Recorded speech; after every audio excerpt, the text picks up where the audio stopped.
அப்ப வித்துக்களை தோற்றுவிக்கக்கூடிய ஆட்கள் தான் பூக்குந்தாவரங்கள் எல்லாருமே. அது கிளியரா?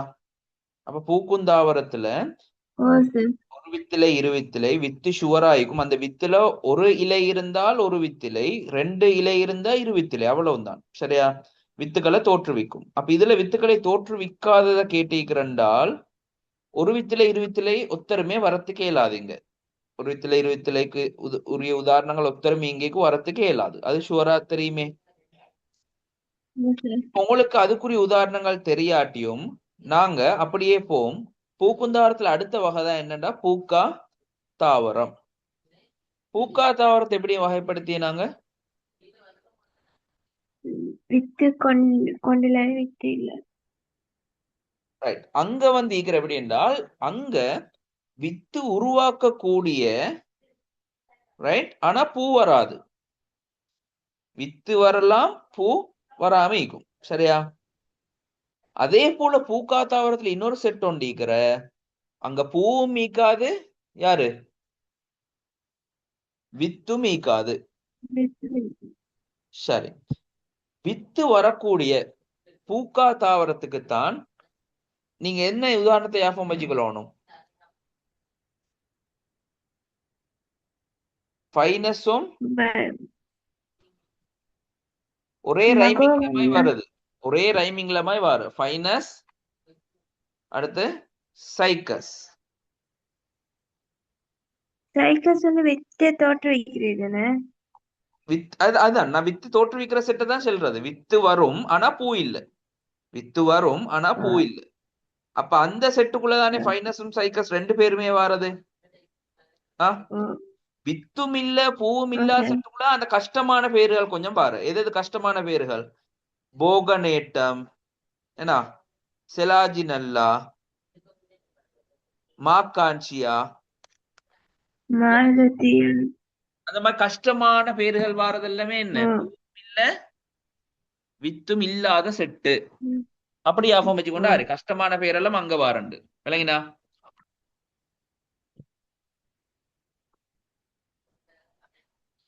ரைட்.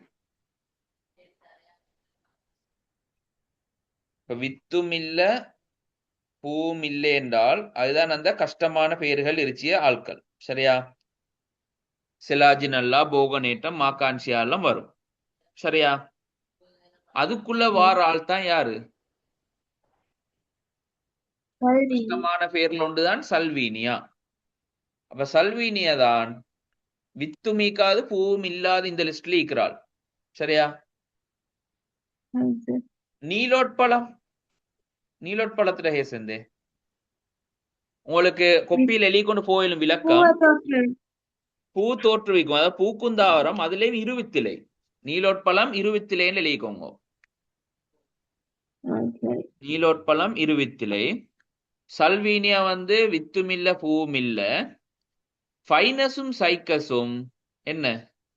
வித்திக்கும் பூவை தோற்றுவிக்காது. சரியா? சைக்கஸுக்கு இன்னொரு பேரு சொல்லுங்க. சைக்கஸுக்கு இன்னொரு பேரு இருக்கிற மடுப்பண்ணையா?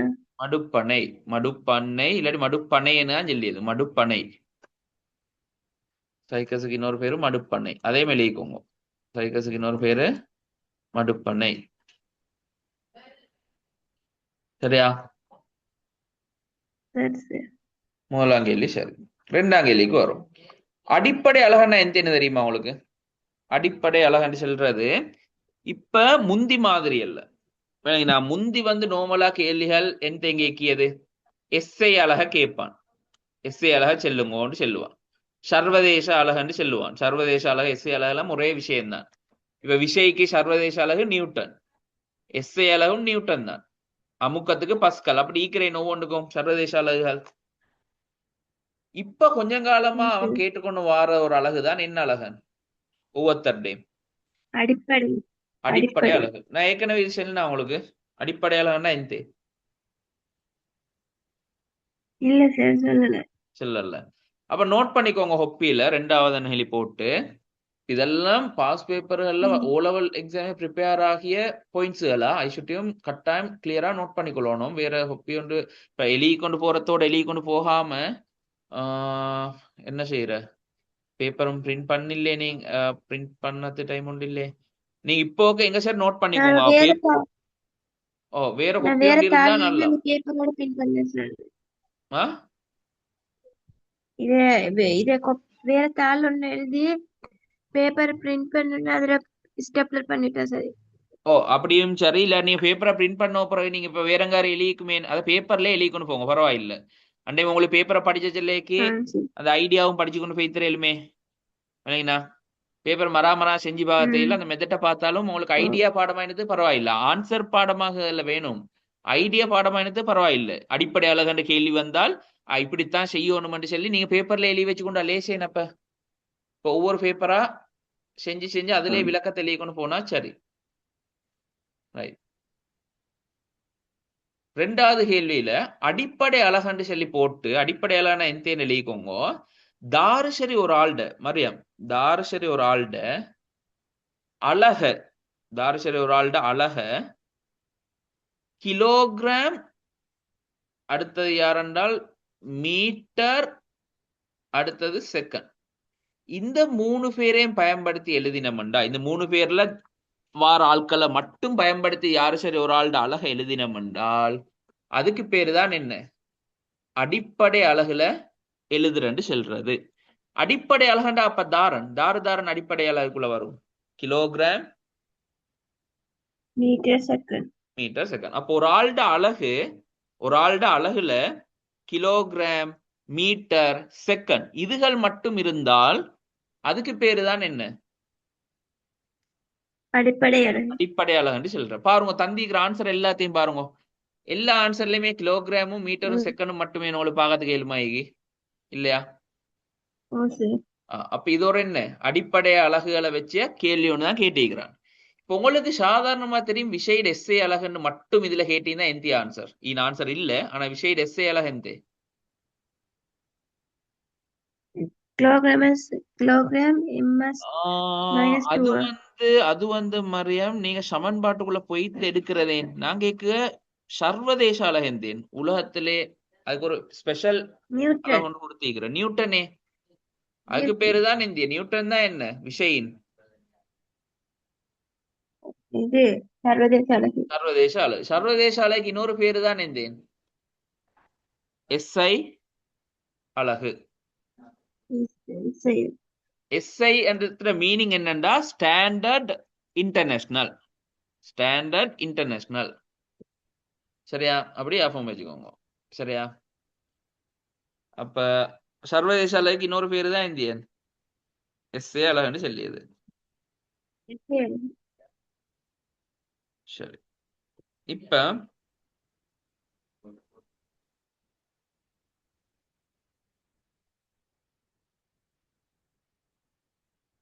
சொல்லுங்க சார். சரி அப்ப இன்டர்நேஷனல் சிஸ்டத்தின் படி வார அழகுக்கு தான் நாங்க ஸ்டாண்டர்ட் சாரி இன்டர்நேஷனல் சிஸ்டம் சொல்லியதுதான் இது ம். மீனிங். எப்படியோ சர்வதேச அழகுக்கு தான் சொல்லியது சரியா? அப்ப அது நியூட்டனேன். இப்ப இந்த விஷயம் இந்த நியூட்டன் என்று சொல்லியது சர்வதேச அழகு இல்லாட்டி எஸ்ஏ அழகு. இப்ப எனக்கு வேணும் இந்த நியூட்டனை கிலோகிராம் மீட்டர் செகண்ட்ல பாவிச்சு எழுதணும் என்றால் எப்படின்னு எழுதணும் பாபா என்ன பைக்ல வைத்துட்டு வந்துடும் என்ன பைக்ல வைத்துருவோம் என்ன பைக்ல போங்க கீழே மீசி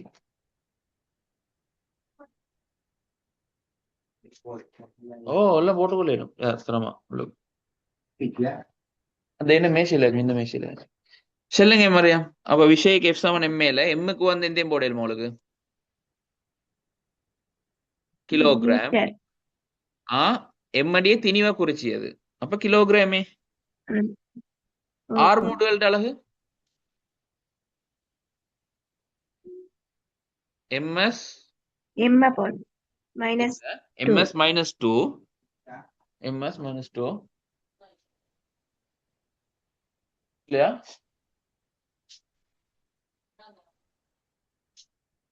கிலோகிராம் எம்எஸ் -2. இப்ப உங்களுக்கு இப்படி ஒரு அலகு கிடைச்சோ இல்லையோ? ஓ சார். கிடைச்சிக்கிற. அப்ப இவரு தான் இப்ப இதுல உங்களுக்கு பார்க்கலும் தாரேன் கிலோகிராமையும் மீட்டரையும் செகண்டையும் என்ன. ம். அப்ப இது அடிப்படை அலகுல இருச்சோ இல்லையோ விசைட அலகு ஓ சார். அடிப்படை அலகுல இருக்கிற. எத்தனாவது ஆன்சர்? ரெண்டாவது. ரெண்டாவது ஆன்சர். ஆனா ரெண்டாவது ஆன்சர்லயும் பிழையும் நீக்கிற. உண்மையா கிலோகிராம் என்றால் கே எதுல நீக்கணும்?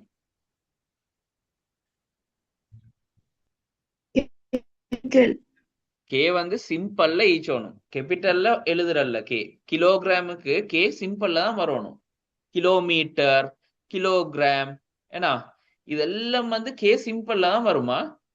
அந்த பிழை ஒன்று இதுல ஈக்கிற. ஆனா எங்களுக்கு ம். வேற வழி ஒன்று இல்ல.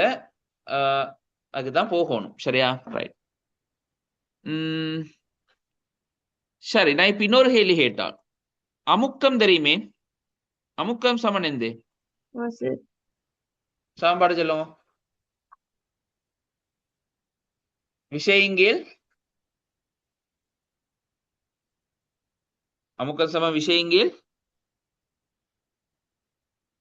பரப்பளவு. சரியா? விஷய்க்கு எந்தேம் போடிய நியூட்டன், பரப்பளவுக்கு மீட்டர். மீட்டர் வர்க்கம், பரப்பளவே மீட்டர் வர்க்கம். இப்ப மீட்டர் வர்க்கம் மேல போனால் மீட்டர் மைனஸ் 2 மீட்டர் மைனஸ் 2. அப்படின்னா என்ன சொல்லுங்க, அமுக்கத்துக்குன்னு சொல்லி சர்வதேச அளவு ஈச்சோ இல்லையோ பஸ்கால்னு சொல்லி ஓ சர்வதேச அளவு இருச்சுதான். ஆனால் எனக்கு நியூட்டன் மீட்டர் மைனஸ் 2 அழகு கொண்டு எடுக்கலுமோ இயலாவோ? ஏழு. இப்ப நாங்க இது அடிப்படை அலகுல இருச்சா? அமுக்கத்திட அலகு அடிப்படை அலகுலயா இருச்சு.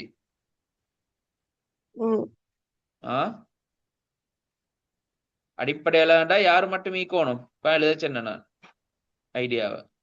இல்ல இல்ல அடிப்படை அலகு இல்ல. அடிப்படை அலகுண்டா அங்க கிலோகிராமும் மீட்டரையும் செகண்டையும் மட்டும்தான் பாக்கலுமா ஈச்சோணும். அப்ப எனக்கு இது அடிப்படை அலகுக்கு மாத்தேலுமோ இயலாவோ? ஏழு. நியூட்டனுக்கு என்ன அடிப்படை அலகு வந்த யாஃபோமிக்குமே இப்ப வந்து முன்னதான் பார்த்தா என்ன அலகு நியூட்டன்? நியூட்டனுக்கு பதிலா என்ன போடலும்? கிலோகிராம். நியூட்டனுக்கு பதிலா இது போட்டுச்சிங்க கிலோகிராம். கிலோகிராம் மட்டுமல்ல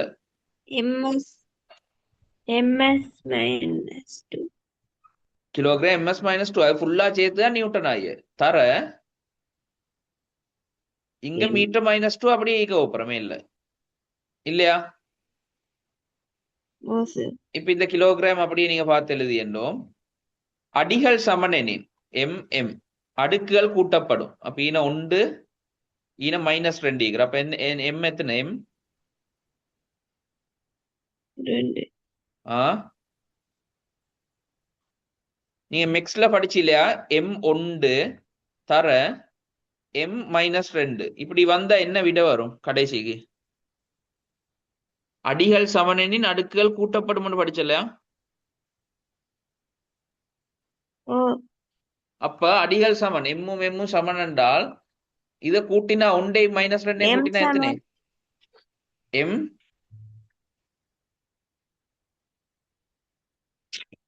மைனஸ் 1 மைனஸ் 1. அப்புறம் இங்கல எஸ் அது அப்படியே பார்த்து எழுது எஸ் மைனஸ் 2 இல்லையா? இப்ப உங்களுக்கு அமுக்கத்திட அலகு எதுலயும் கிடைச்சிட்டு அடிப்படை அலகுல கிடைச்சிட்டு. அப்ப இப்படித்தான் அடிப்படை அலகு கேள்விகள் வந்தா செய்யணும். சொல்லி விளங்கியா? அப்ப நியூட்டன் அது ஒன்று மீச்சப்பட்ட அங்க பாக்கிறதுக்கு ஈச்சோனும் கிலோகிராம் மீட்டரும் செகண்டும் மட்டும். சரியா?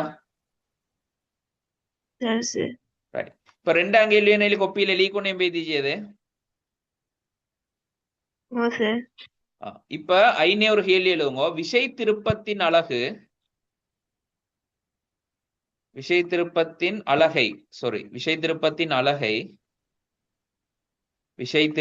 அலகை இன்னொரு கேள்வியா இது? விசை திருப்பத்தின் அலகை அடிப்படை அலகுகளில் தருக. அடிப்படை அலகுகளில் தருக.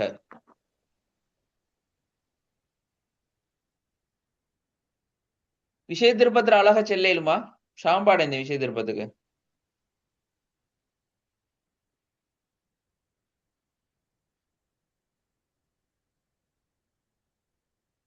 உங்களுக்கு தெரியும் விஷய கிலோகிராம் திருப்பத்திர அலகு. 7 ms minus 2 தானே? நீங்க ஆன்சரையா இல்லையது கிலோகிராம் ஓ சார். கடைசி ஆன்சரையா இல்லையா அப்படியா?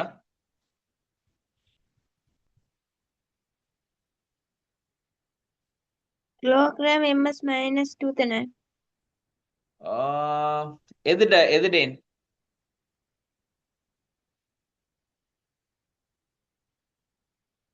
விசை திருப்பத் இது ஏது அது விஷயம் தான் கிலோகிராம் ms minus 2. கொஞ்சம் ஈஸி சொல்லுங்க. விஷய திருப்பத்துல சமன்பாட்டை ஞாபகப்படுத்துங்க. விஷய திருப்பம் சமன் இப்படி ஒரு கோல் ஒண்டிக்கிறண்டா ஈன சுழலிடப்பட்டிக்கிறண்டா ஈன விஷயம் ஒண்டிக்கிறண்டால் விஷய திருப்பத்தை காணியது எப்படியே இது விசை தர செங்குத்துடன் சுழற்சி அச்சில் இருக்கிற விசையில குட் குட் குட் குட் தர்க்கத்துக்கு இடையிலான சரி. செங்குத்து. இந்த எஃப் பெருக்கோணும் இந்த தூரத்தால எங்க பிக்ஸ் பண்ணிக்கிறோம் அந்த பிக்ஸ் பண்ணின புள்ளியிலிருந்து அந்த விஷயக்கான தூரத்தால பெருக்கணும். அப்படித்தானே வாரது? அப்பதானே விஷய திருப்பம் வரும். அப்ப விஷய திருப்பத்துல சாம்பாடு இந்திய எஃப் பெருக்கணும் டி ஆல இல்லையா? அப்ப விஷய திருப்பத்துக்கு எந்திய அலகு கிடைச்சும் எஃப்க்கு நியூட்டன், தூரத்துக்கு மீட்டர். அப்ப எந்திய அலகு விஷய திருப்பத்துல அப்ப விஷய திருப்பத்துல அழக இப்ப அடிப்படை அளவுல தரச்சல்லே ஜேன் மரியா. கிலோகிராம் அப்படி போடுது. ஃபர்ஸ்ட்டுக்கு நீங்க என்ன செய்யுங்க, விஷய திருப்பம் எழுதி போட்டு NM எழுதிக்கோங்க. கேபிட்டல் N சிம்பிள் M எழுதிக்கோங்க. அதுக்கப்புறம் எந்த செய்யுங்க எண்ணுக்கு பதிலா தாரை உள்ள கொண்டு வாங்க. என்னிட தெரியுமே நாள் கிலோகிராம் கிலோகிராம் MS2 தரையும். அப்ப எந்த ஆன்சர் வரும் கடைசி சுருக்கினா எந்த மாறும்?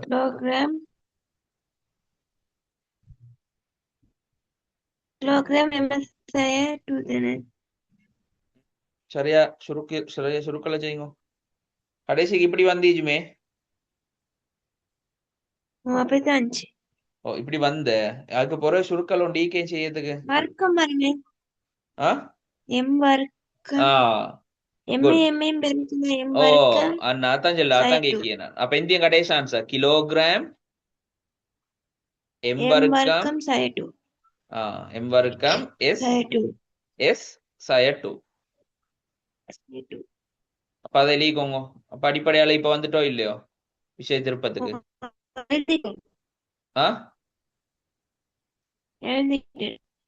விளங்கிட்டானே இது எழுதிட்டேன். சரி, அப்ப இந்த மாதிரி ஹேலியல் வந்தா செய்யலுமா ஈச்சோணுமா? இப்போ ரெண்டாம் கேள்வி சரி. இப்ப மூணாம் கேள்வியே குயிக்கா சொல்லுங்க. எங்களுக்கு ரெண்டாம் கேள்வி கொஞ்சம் டைம் பேத்த இந்த கொஞ்ச நேரம் கூட செய்ய வேண்டி வருமா? கொஞ்சம் எளிமையா நிச்ச பிரேக் வேணும்டா கேட்டுக்கோங்க. பரவாயில்ல சார் செய்யும். சரி. மூணாவது கேள்வி நியூக்ளிக் அமிலத்தின் பொய்யான கூற்று. பொய்யான கூற்றெல்லாம் நீ பேப்பர் சேஜ்ல இப்படிதான் வீட்டுல சேஜ்ல பிரிண்ட் பண்ணி கொண்டு அப்படி பொய்யானதெல்லாம் கோட் அடிச்சு கொள்ளணும். அப்படி பொய்யான கூற்று கேட்கிய முதலாவது ஆக்க அலகு நியூக்ளியோரைட்டு. சரியோ இல்லையோ? சரி. ஏன்னா செல்லுங்க பார்க்க மேலும் என்றால் DNA ஆக்க அலகு எந்தே? DNA வந்து நியூக்ளிக் அமிலம் தராங்க.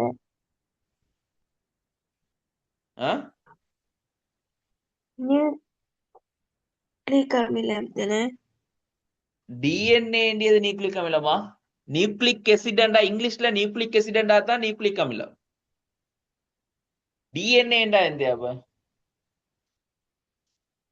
NA இது மரியா டிஎன்ஏல NA தான் எந்த நியூக்ளிக் எசிட் நியூக்ளிக் அமிலம். அப்ப முன்னுக்கு செய்து உண்டு எதையும் குறிச்சிய டாஃபார்ம் இல்லையா?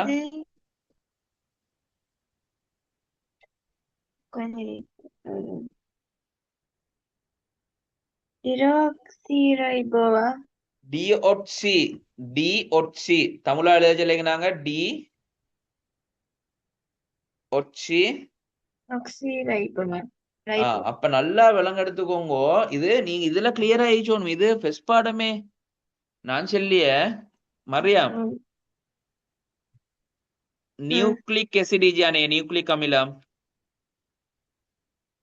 ஓகே அந்த NA நியூக்ளிக் அமிலம் போட்டு NA போடி நியூக்ளிக் ஆசிட் நியூக்ளிக் அமிலம். சரியா? அந்த ம் நியூக்ளிக் அமிலத்துலதான் ரெண்டு வகையை செந்தியன். ஒன்று NAக்கு முன்னுக்கு D வார், D என்று வந்து NA வார். அப்ப DNA ஒண்டிச்சு, மத்ததுக்கு ஆர்என்ஏ மத்தது RNA ஒண்டிச்சு. ஆர்என்ஏ அப்ப நல்லா விலங்கெடுத்துக்கோங்க. நீங்க எதையும் விலங்கெடுத்துக்கோங்க என்றால் இந்த NA எழுத்து குறிச்சியேதான் இதே நியூக்ளிக் அமிலம் என்று சொல்லியது. அமிலம் அப்ப நியூக்ளிக் அமிலத்துல வகை ம் ரெண்டு இருச்சோ இல்லையோ, ம் அதுதான் டிஎன்ஏயும் ஆர்என்ஏயும். இப்ப அதுட கருத்தும் தெரியுமே. தமிழால எந்தேன் ம் இல்லையா? டிஎன்ஏண்டா அதுட கருத்து எப்படின்னு இல்லையா தமிழால? டிஎன்ஏண்டா எந்தேன் அதுட அர்த்தம் எந்தேன்? யோசி ஜி அதைத்தான் உங்களுக்கு நான் பாடமாக சொல்லி, டிரைபோ அதைத்தான் உங்களுக்கு பாடமாக சொல்லியே. அது எந்தேன்? டி ஒட்சி, அதான் பாடமாக சொல்லியே. டி ரைபோ ஒட்சி ரைபோ ரைபோ நியூக்ளிக் அமிலம் ரைபோ நியூக்ளிக் அமிலம். அதே போலதான் தாரன் ஆர்என்ஏண்டா. அப்ப ரைபோ நியூக்ளிக் அமிலம் ரைபோ நியூக்ளிக் அமிலம். அது கிளியரா? ஓ சார் அப்ப அடுத்து நான் கேட்க போற கேள்வி எந்த தெரியுமா? உங்களுக்கு NA நியூக்ளிக் அமிலம் மட்டும் தெரியும், DNA டியோக்சி ரைபோ நியூக்ளிக் அமிலம் மட்டும் தெரியும், RNA ரைபோ நியூக்ளிக் அமிலம் மட்டும் தெரியும். சரிதானே? ரைட். இப்ப என்ன விஷயம் என்றால் இந்த நியூக்ளிக் அமிலம் NA போட்டீங்க,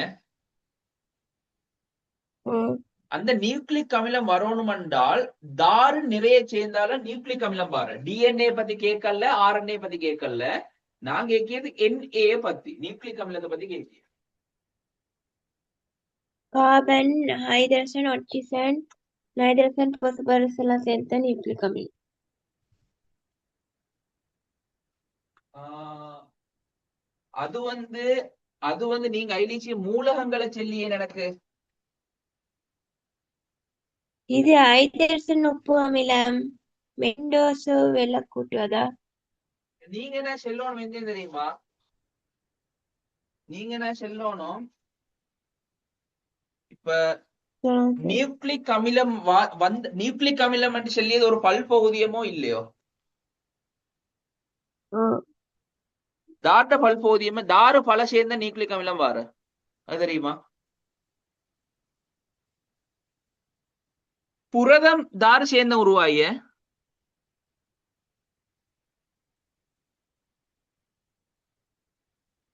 தாரு பல சேர்ந்த புரதம் உருவாகிய.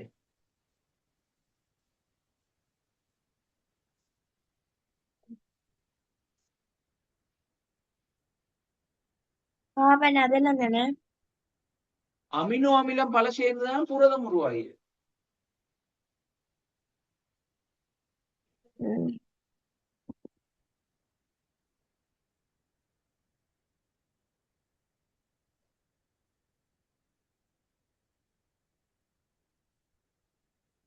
சரி சார்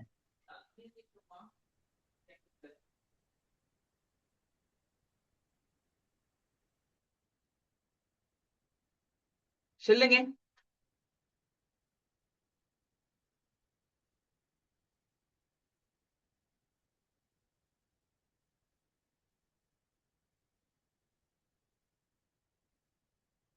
என்ன சார் புரதம் உருவாகினது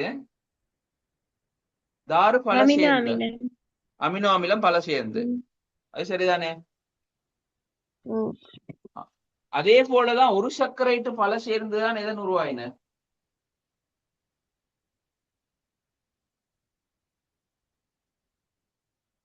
சர்க்கரை சேர்ந்து இது ஒரு சர்க்கரைட் ரெண்டு சேர்ந்தால் இரு சர்க்கரைட். அது சரி, ஒரு சர்க்கரைட் ரெண்டு சேர்ந்தா இரு சர்க்கரைட்டு. நாங்க இங்க ஒரு சர்க்கரைட்டு பல சேர்ந்தால்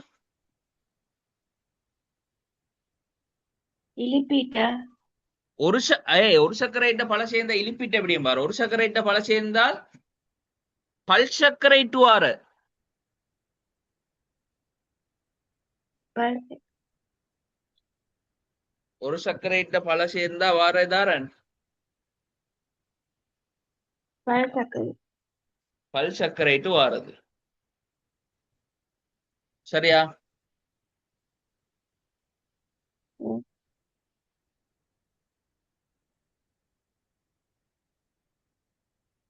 இப்ப என்ன சொல்லுங்க? சரி சார். ஒரு சர்க்கரைட்ட பல சேர்ந்து பல் சர்க்கரைட்டு வார. அமினோ அமிலத்துல பல சேர்ந்து புரதம் வார. இதெல்லாம் வெளியே கொண்டா.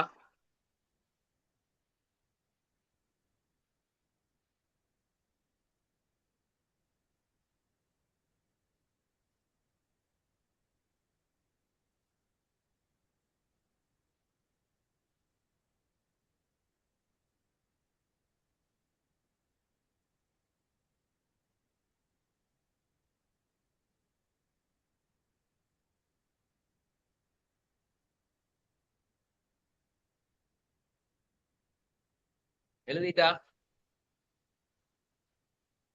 அமினோ அமிலத்துக்கு புரதம் தானே? ஓ, அமினோ அமிலம் பல சேர்ந்தா புரதம்.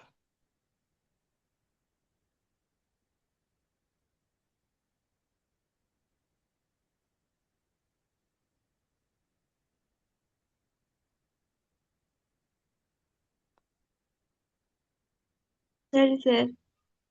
சரி.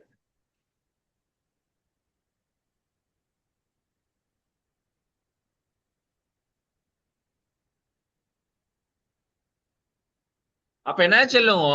எழுதிட்டேன். சரி. ஒரு சர்க்கரைட்டு பல சேர்ந்தா பல் சர்க்கரைட்டும் எழுதிட்டா? ஓ,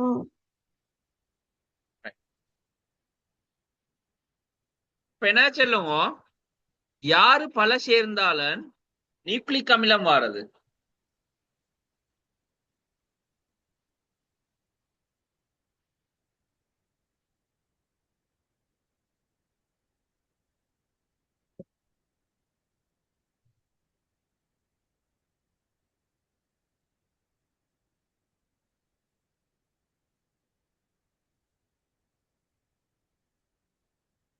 அதிலே போட்டு வச்சுக்கிறான் அவன். முதலாவது வசனத்தை வாசிங்கோ. முதலாவது வசனம் எந்த? ஆக்காலக நியூக்ளிக் அமில அந்த கூற்று சரி. நியூக்ளியோரைடு. அந்த கூற்று மரியம், அந்த கூற்று சரி. விளங்கினா?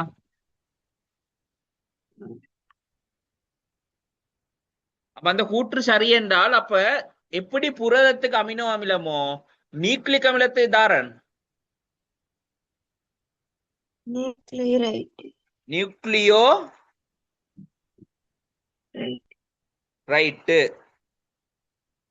Nucleo right. சரியா? நியூக்ளிக் அமிலம் பல சேர்ந்து அப்படித்தானே எழுதணும்? நியூக்ளிக் அமிலம் பல சேர்ந்து நியூக்ளியோ ரைட்டு வராது. நியூக்ளியோ ரைட்டு பல சேர்ந்து தான் இது வரும்.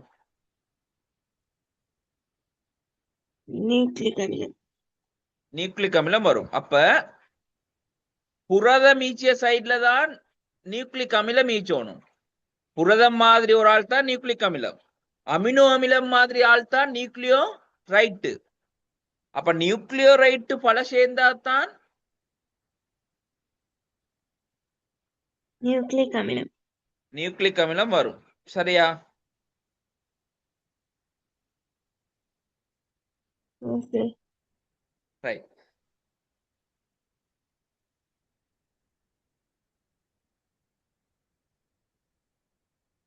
அப்ப நியூக்ளியோ ரைட்ல நியூக்ளியோ ரைட் நிறைய நிறைய சேர்ந்தா தானே நியூக்ளிக் அமிலம் வரும். அது ஏத்துக்கொள்ளியா? ஓ, ஓ, அப்ப எப்படி நியூக்ளிக் அமிலத்திட ரெண்டு வகை ஈச்சோ நியூக்ளியோ அதுக்கேத்த நியூக்ளியோ ரைட்டும் ரெண்டு வகை வருமா இல்லையா? ஓ சார். வரும். அப்ப நீங்க எந்த செய்யணும்? இவரை நீங்க வாசிச்சு எப்படியே டியோட்சி ரைபோ நியூக்ளிக் அமிலம் அண்டே. அப்ப இவரு வரணும்டா தாரம் சேரணும். டியோட்சி ரைபோ நியூக்ளியோ நியூக்ளிக் அமிலம். ரைட்டு. இவர் வரணுமெண்டா ரைபோ நியூக்ளிக் நியூக்ளியோ ரைட்டு. அது கொஞ்சம் கொஞ்சமா பிராக்டிஸ் ஆகி நியூக்ளியோ ரைட்டு.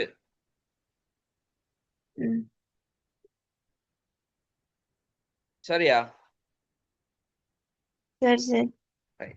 அப்ப இப்ப நீங்க படிச்சது எந்த என்றால் நியூக்ளிக் அமிலம் என்று சொன்ன பல்பகுதியம் வரணும்டா நியூக்ளியோ ரைட்டு நிறைய சேரணும். நியூக்ளியோ ரைட்டு சரியா? நியூக்ளியோ ரைட் எடுத்துக்கொண்ட எப்படி நியூக்ளிக் அமிலத்துல 2 வகைச்சோ டிஎன்ஏ ஆர்என்ஏ என்று சொல்லி அதே போல நியூக்ளியோ ரைட்டே என்ன செய்யணும்? அப்ப 2 வகை வரவே வேணும். அது ஒன்று டியோக்சி ரைபோ நியூக்ளியோ ரைட்டு, அடுத்து ரைபோ நியூக்ளியோ ரைட்டு. எழுதி கொண்டா? சரி. இப்ப முதலாம் கூட்டு சரி. நியூக்ளிக் அமிலம் வரணும்டா நியூக்ளியோ ரைட்டு தான். இது ஆக்கா அழகு என்ன வகை என்றெல்லாம் செல்லில்ல அதேவில்லே குறிப்பிட்ட ஒரு ஆளை பத்தி எல்லாம் பேசியது. சரி. இயற்கை பல்போதியமா அப்படின்னா இவங்க இயற்கையா உடம்புல காணப்படுமோ இல்லையோ? காணப்படும். புரதம் பல்போதியம் என்னது? புரதம் பல்பகுதியம் என்னது? நான்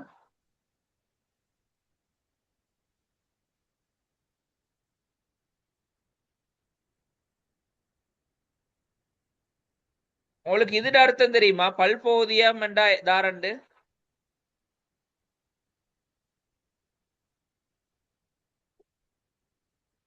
பல்பகுதியம் பல்பகுதியம் என்று சொல்லிய தாரன், ஒரு பகுதியம் என்று சொல்லிய தாரன்.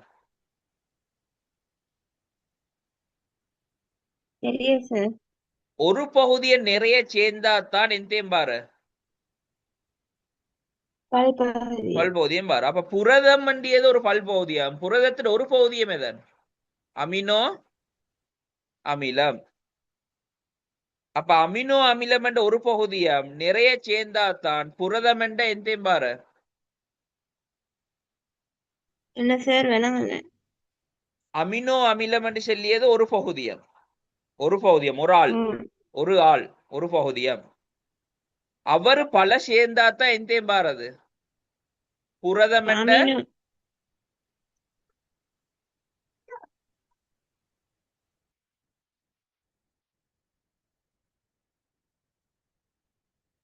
பல்பகுதியம் அங்க வந்து சேரியது. ரைட். நான் இப்ப இன்னொரு மீட்டிங் லிங்க்